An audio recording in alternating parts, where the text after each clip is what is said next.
Now, undoubtedly, there have been loads of advancements in motorcycle tech and design over the past few years, but are modern day motorcycles in 2024 actually better to ride? Well, today I'm very much hoping we'll find out, because this in the studio is my own Tiger 800 XCA, and this is a brand new press bike from Triumph. It's the Tiger 900 Rally Pro, and I'd say this is the most comparable spec of the middleweight Tigers. The 800 XCA was top of the lineup. It's the most off-road biased model, but with all of the accessories, and the same could be said for the 900 Rally Pro. It's got the absolute works, and it's the most expensive Tiger 900 you can currently buy. Still, there are a few years between them now, so quite a lot has changed. And what I want to know is that, given that you can buy one of these Tiger 800 XCAs in a good condition for about half of what you pay of a Tiger 900 Rally Pro, is whether that bike is actually twice as good. So my plan for today is to take the two bikes out back to back on the exact same road, some of my local favorites, to find out exactly how they compare.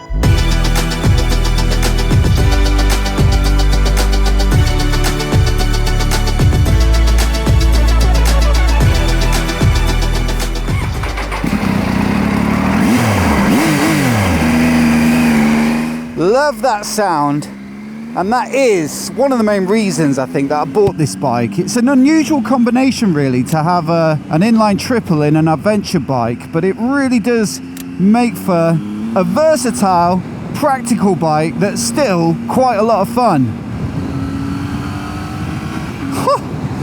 Love it.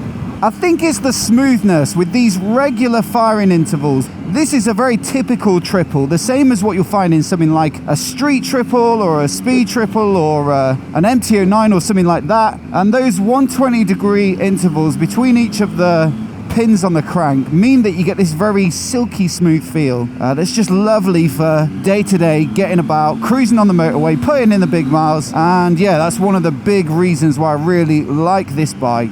Plenty of torque as well. I wouldn't say it has the proper low-down guts of something like an Africa Twin, but in that mid-range, when you're riding in traffic a little bit slower, or when you're driving out of corners, it really is very nice indeed. And Triumph almost always absolutely nail the throttle response and the character of the throttle, and this bike is no different. Drop down a gear in second, and it's not super revvy,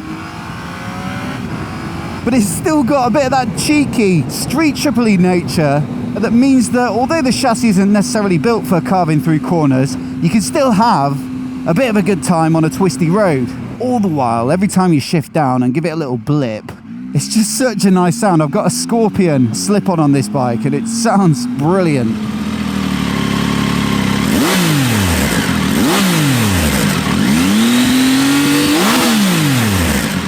Now, another thing I really do like on this bike is the suspension. It's from WP. You've got a fully adjustable upside down fork, monoshock at the rear, and it does the job very nicely indeed. In fact, having that adjustability means you can set the bike up for a reasonable range of scenarios, you know, different levels of load. If you want to go touring with luggage, a passenger, you can do that. If you want to firm it up to ride a bit quicker, if you're going out for a sporty Sunday ride, you can do that as well. And in my experience, WP suspension always does the job. I think it's more recently, around 2017, that they were fully integrated into KTM. It was a process that was sort of gradually going on over the years before that. And so while you rarely see in 2024 any bikes outside of the KTM or Husqvarna lineup with WP suspension, this one just snuck in, and for that I am grateful.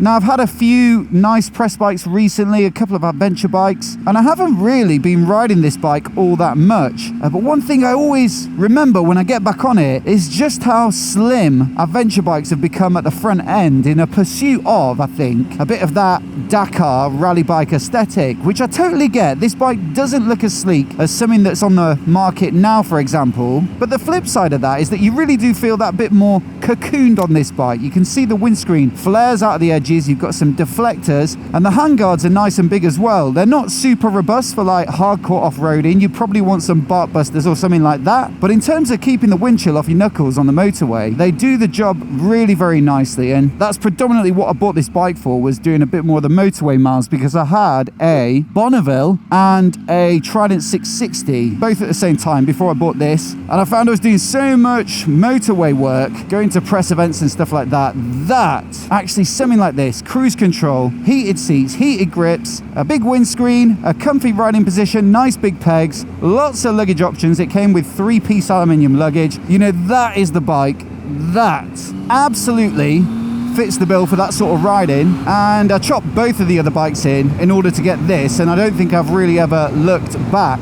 A brilliant all-rounder, a very versatile bike, and yeah, at the same time, I still know I can go out and have a bit of fun on it as well.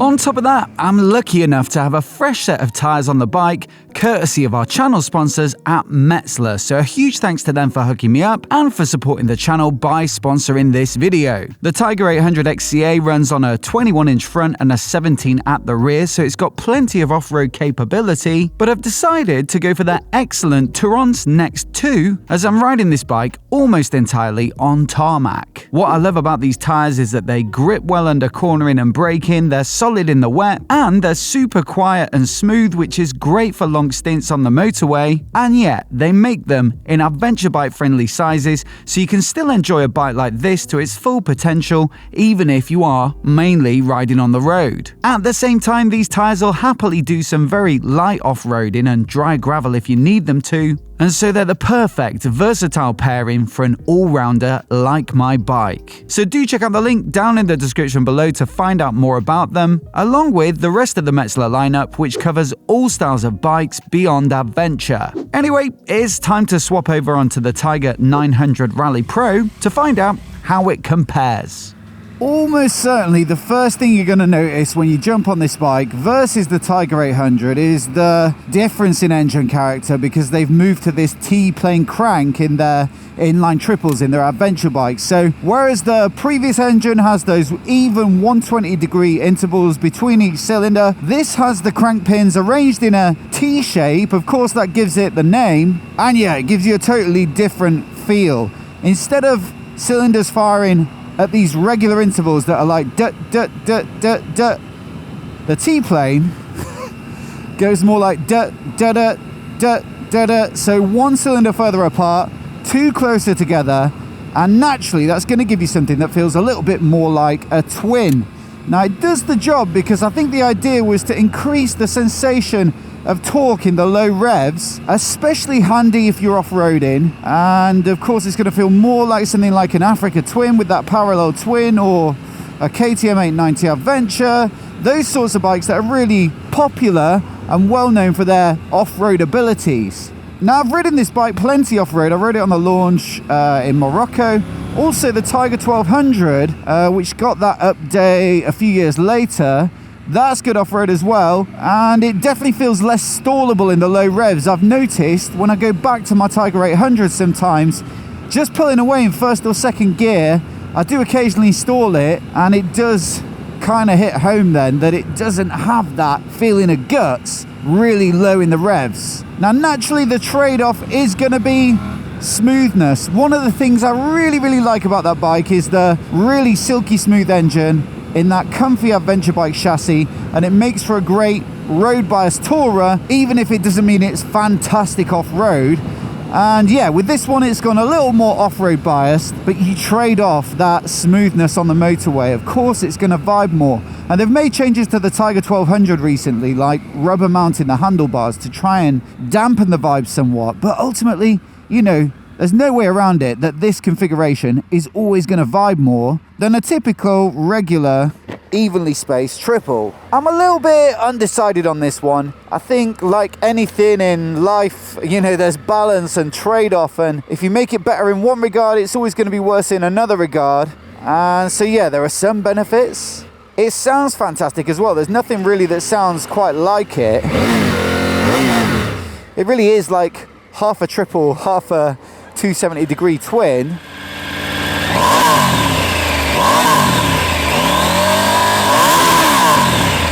But hands down, put me on the motorway, and if I've got a good, you know, decent mileage to slog out, I'd almost certainly pick the Tiger 800 for that kind of work. Now, new for 2024, they have updated the engine with a bit more power. Previously, it was around the 95 horsepower mark, which meant that you could restrict these Tiger 900s down to A2 license compatibility. I think the market's moved on a little bit. We're seeing the KTM, the BMW F900 GS, bikes like that pushing out a bit more power, and so it seems like they've ditched that approach to the Tiger 900. I don't really know how many A2 license holders were realistically actually buying this for restriction down to 48 horsepower, and that's freed them up to give it a full 106.5 horsepower, I think I'm right in saying, and so you've got that extra bit of top end. Now, I won't say that this bike is massively different in terms of oomph to the Tiger 800. There is a little bit more capacity. It's got a touch more guts.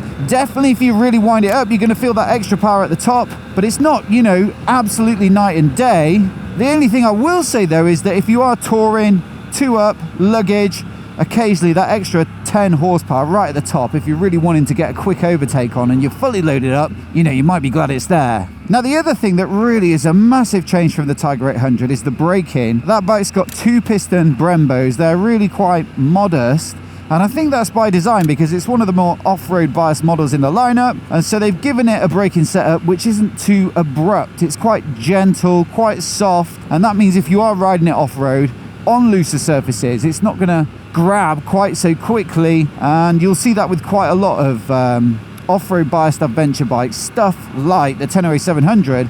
You know, they don't necessarily have top spec, latest and greatest sporty brakes. This bike though, that's exactly what it does have. Brembo style emmers, radially mounted, monoblock. You've got a radial master cylinder as well, and so it's the sort of braking setup that you find on stuff like the Street Triple RS. Maybe that's an admission from Triumph that actually the majority of people ride these bikes on the road, and 100% if you are riding on the road, it is a better braking setup. There's quite a lot more power, it feels firmer, and also you've got that feel at the lever as well, which you'll get with a radial master cylinder. Is it too much for riding off-road? Well, you certainly have to be a bit more careful on the brakes, that's for sure, but I think, like I say, that most people are riding these bikes on the road, and definitely coming into a corner like this, which I was riding into earlier on the Tiger 800, you know, this is the one that you'd want to be on, certainly if you're trying to get a lick on.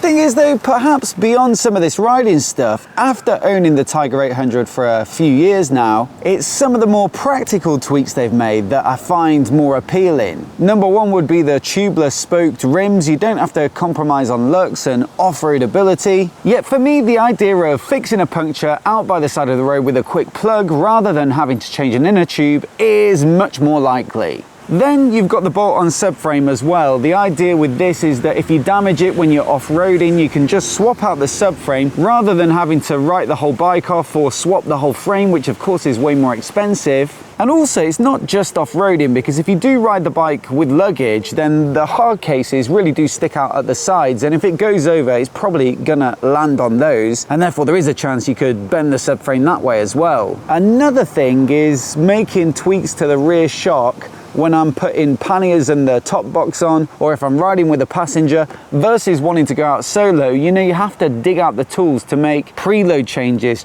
to the rebound damping, whereas at least this bike has a remote preload adjuster here, so you can just do that quickly without having to delve into the old tool chest. And then there are some techie things. I mean, I'm not that bothered about riding modes and rider aids and things like that. I know they're definitely better on this bike, but it's not something I've paid massive attention to when I've been riding between the two. But look, a quick shifter fitted as standard to this Rally Pro model, you know, whether you like them or not, I'd say it adds to the sense of sportiness and entertainment when you're riding a bit quicker. And then the big one in the cockpit for me is the dash. It's the same dash as the Tiger 1200 and the Speed Triples, and it's just much bigger, so you've got much more screen space, and as you'd expect for a newer bike, the menus are better laid out and easier to use, but also just the general vibe of it feels much more up to date. It has to be said, the new bike is quite a bit better looking too. The smaller headlights make it look more modern and aggressive. The new 2024 bodywork looks pretty sharp in my opinion, and I also like that they brought in a little more colour too. Plus, everything just looks a little more designed and neater. Like if you look inside the cockpit for example, you'll notice it's a bit more considered and cohesive. The 800 on the other hand, well, it's all a bit more utilitarian with some hardware and fastenings and wiring on show. And so the 900 for me just feels like a nicer piece of kit to be around. It might not be a deal breaker for a lot of people, but it has to be said,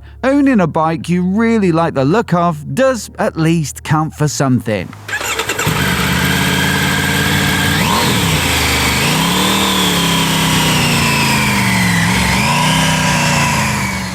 All those little things I think do add up to make this bike feel a lot more modern. You know, quite an impressive step up, I guess, considering that the rudiments are somewhat the same.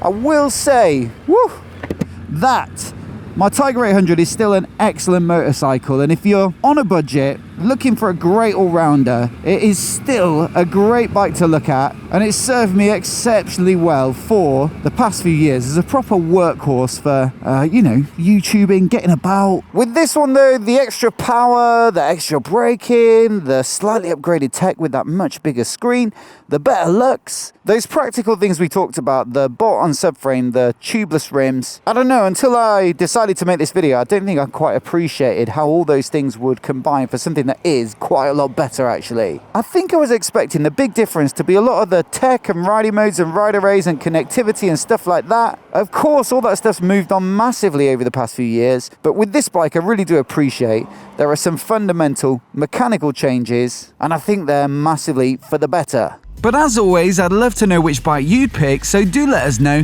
down in the comments below. Also, if you want to see some of our other recommendations for the best middleweights on sale in 2024, then I'll put our full guide on the screen now, so you can give it a click and give it a watch in case you haven't already. Hit subscribe as well if you want to see more of the latest motorcycle head-to-heads like this right here on MOTOBOB. A massive thanks for watching today, and we'll see you in the next video.